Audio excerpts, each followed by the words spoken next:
In the last episode, we learned that Jack Rollins, a daring documentary maker, entered the cursed village of Eldwood, facing dense forests, towering mountains, and a deep ravine like a deadly trap.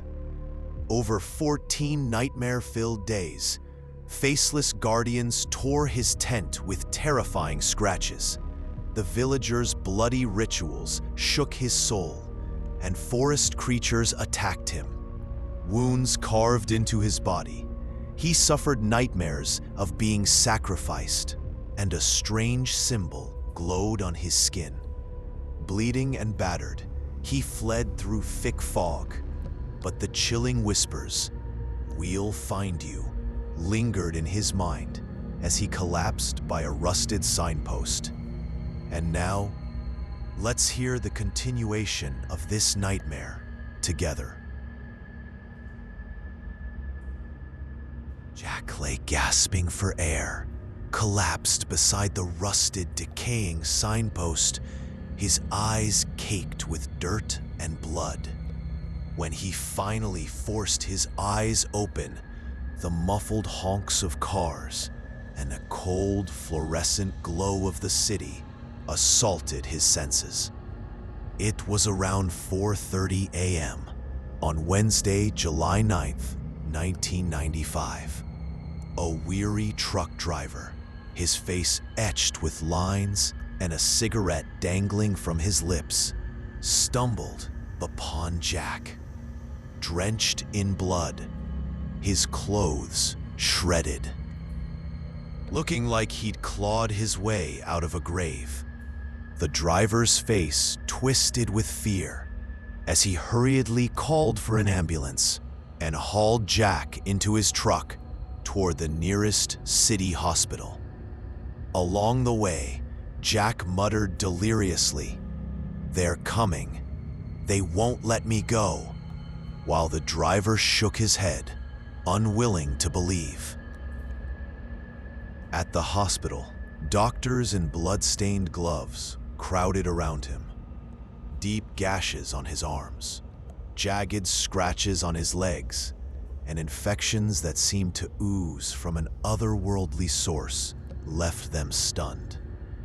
They stitched him up, hooked him to an IV, and isolated him in a sterile room.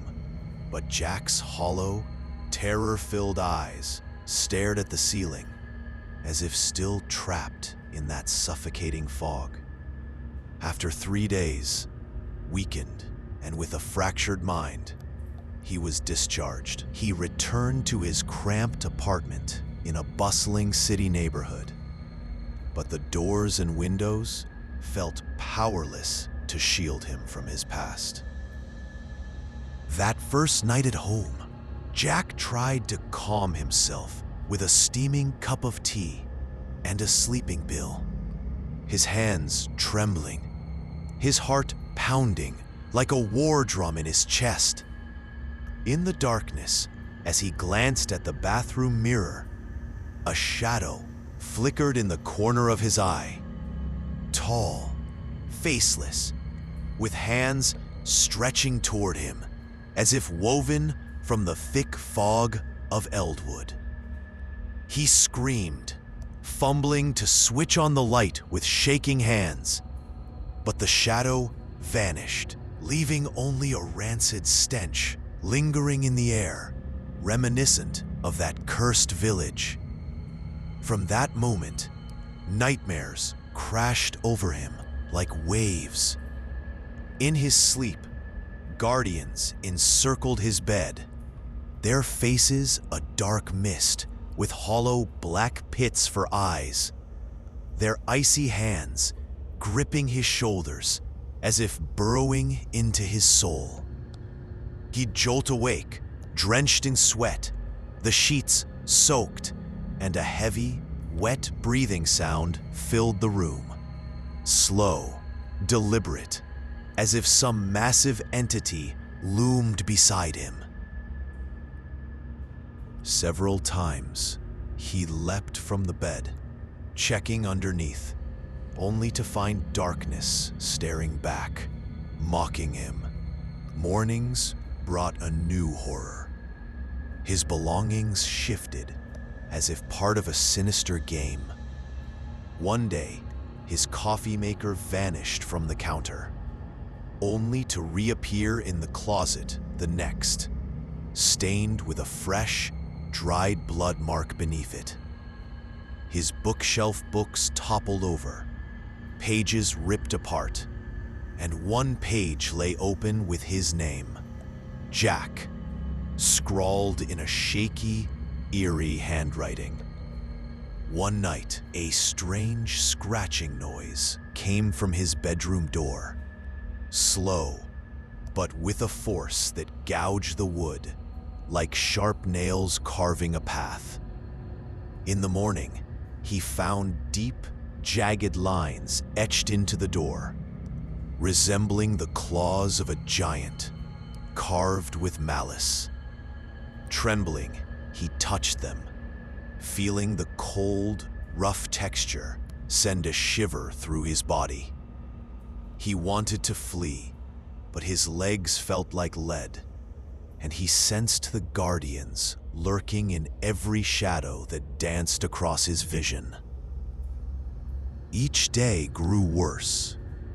One night, his bedside lamp flickered out without reason, and in the pitch black, slow, deliberate footsteps echoed from the hallway, though the house was empty. He grabbed his flashlight, its beam trembling as it illuminated only cold, vacant walls. Another time, in the kitchen, spoons leapt from the drawer, as if flung by an invisible hand, and Jack recoiled in horror, slamming against the wall. Sleep eluded him. Every sound, the wind rattling the window, a creak in the floor, felt like a threat whispering his name. By the end of the first week, Jack could no longer trust his own home, as if every corner harbored an unseen eye watching his every move. 2 months later, Jack was a broken man. Shadows twitched in his peripheral vision, even in the daylight, as he stumbled through the streets or searched for bread in a store. One day, in a public restroom at a shop, a promotional mirror cracked, and in its reflection, a shadow with glowing red eyes stared at him, its mouth agape with a silent, menacing murmur. He shrieked, drawing a crowd of bewildered onlookers. But when he turned back, the mirror was intact. Only the cracks lingered in his mind, unhealing wounds. At home, the terror peaked. His television switched on unbidden, blaring static so loud it hurt. And from the speakers came a multi-throated whisper, "Jack, Jack," as if rising from the earth's depths. His hands shook, his legs buckled, and for a moment, he thought he'd lost his sanity. Yet the whispers persisted, like a jammed cassette tape. His home became a stage for a horror show. Dishes rearranged themselves in the sink. Spoons appeared in the fork drawer. And one night, his bed had shifted several inches, the sheets wrinkled with a foul, decaying odor, as if someone had lain there.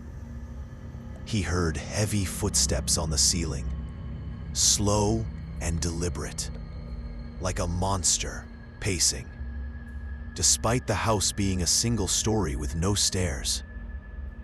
One morning, his bedroom window was open, though he'd secured it with a chain, and the curtains swayed in a cold breeze carrying the stench of damp soil and blood.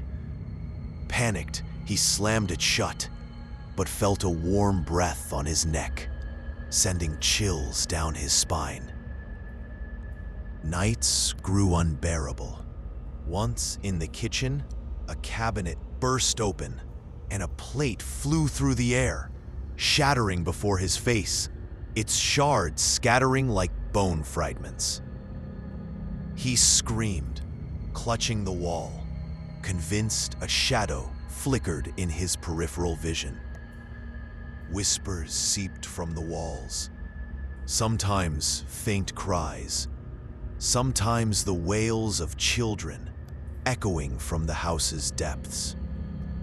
One night, the bathroom mirror cracked again, and in its reflection, he saw his own face with hollow eyes and a mouth dripping blood, his skin pallid like a corpse.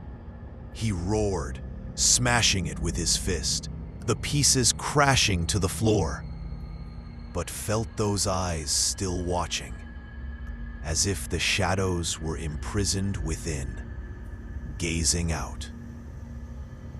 Jack could no longer bear solitude. He called his friends, but they dismissed him as mad, their pitying stares cutting deeper. Once, among friends, a glass of water slipped from his hand, and in its reflection on the floor, he saw a shadow with elongated arms reaching for him. He fled the gathering, and on the street, a cold wind carried the stench of Eldwood, reigniting his terror. By the end of the second month, Jack was no longer human. His eyes brimmed with fear, and he braced for the shadows to strike from behind at any moment. 3 months in, Jack resembled a living ghost. His hair turned white and disheveled, his face gaunt and skeletal, his weight plummeting, as if his soul were slipping from his body. He couldn't work. His camera gathered dust in the corner, and each night he slept with a knife under his pillow, his hands quivering with dread. The sounds were no longer just scratches, faint screams like pleas, incoherent murmurs, repeating his name, Jack, and occasional childlike sobs seeped from the walls, as if the house teemed with weeping spirits. One night in the dark, the scratching on the walls intensified, like sharp nails burrowing through, and the walls trembled, dust raining from the ceiling. He chained his front door, boarded up the windows, but the noises persisted, a deep guttural rasp like a massive creature breathing, and occasional thuds against the walls that shook the house. One night, his bedroom door flew open with a thunderous bang, and in the hallway stood a shadow, taller than any man, faceless, with hands of mist reaching for him, as if to rip his soul away. He lunged with the knife, his heart hammering in his throat, sweat pouring down his face.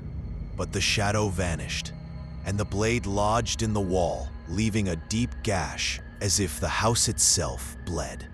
From then on, sleep was impossible. He awaited the guardian's emergence from the shadows, and every tiny sound, a dripping faucet, a creaking floor, felt like a death knell. One day, the bathroom mirror cracked again, and in its reflection, he saw his own face with empty eyes and a blood-dripping mouth. His skin decayed like a corpse, a shadow behind him with hands on his neck.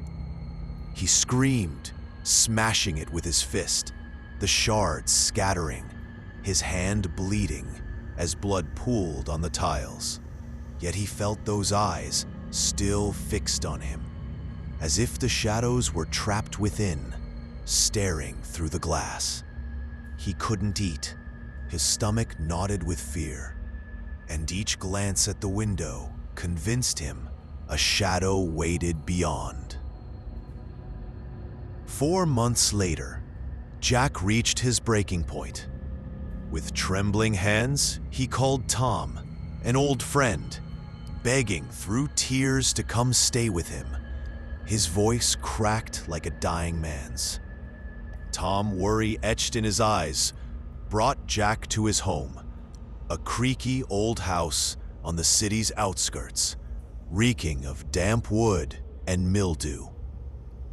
Tom sought help from his grandfather, William, a specialist in the supernatural and demonic realms. William, an elderly man with white hair and piercing eyes that seemed to see into souls, arrived with a suitcase stuffed with ancient books, strange symbols, and bottles of dark liquids. His wrinkled face carried the scent of burnt ash. Jack recounted his tale with a broken, quivering voice, each word a struggle, while William listened intently, nodding and muttering under his breath as if chanting prayers. "These guardians are jinn," William rasped, his voice like an old bell laden with weight. "They feed on blood and fear, and that symbol has marked you. If you can't control your terror, they'll hunt you forever and claim your soul." Jack stared at him in horror, and William added, "But come with me, and I might drive them off, if you can stay strong." William began a bizarre ritual. He lit black candles within a circle of salt, a thick smoke rising with the bitter scent of herbs and charred wood, and chanted in a tongue Jack couldn't comprehend, the words rumbling like a growl from the earth. The air grew heavy, a pressure bearing down on Jack's shoulders. The noises intensified. Whispers, screams, scratches on the walls, and shadows gathered around the circle, their faces emerging from the mist, hands stretching toward him. Yet unable to cross, Jack sat in the center, his heart pounding like a drum, hands shaking, sweat dripping down his face. At one point, a shadow edged closer, and he shrieked, but William struck the ground with a wooden staff, forcing it back. William handed Jack a glossy black stone, etched with markings older than time, emitting a faint glow. "Keep this with you always," he warned, his tone heavy with caution. "It will keep them at bay, but if your fear returns, the stone will break, and they'll find a way in." That night, the nightmares faded, the scratches ceased, and Jack experienced his first deep sleep in months, though faint whispers haunted his dreams. The next morning, the symbol on his skin still glowed faintly, but lacked its former heat. William cautioned, "Don't breathe a word of fear, or they'll find their path. This stone is merely a shield. Your spirit must hold firm." Jack returned to life, resumed his work, and tried to bury the past. Yet each night, before sleeping, he stared at the stone, and sometimes, in the silence, a faint whisper reached him, as if the guardian still lurked in the recesses of his mind. One day, on the street, a shop window mirror cracked, and in its reflection, a shadow with red eyes stared at him, its hands reaching out. He held his breath, clutching the stone tightly, and the shadow vanished. But he felt watched, and with every cold breeze, the stench of Eldwood's decay wafted back, as if the guardians waited for his fear to resurface. The story isn't over.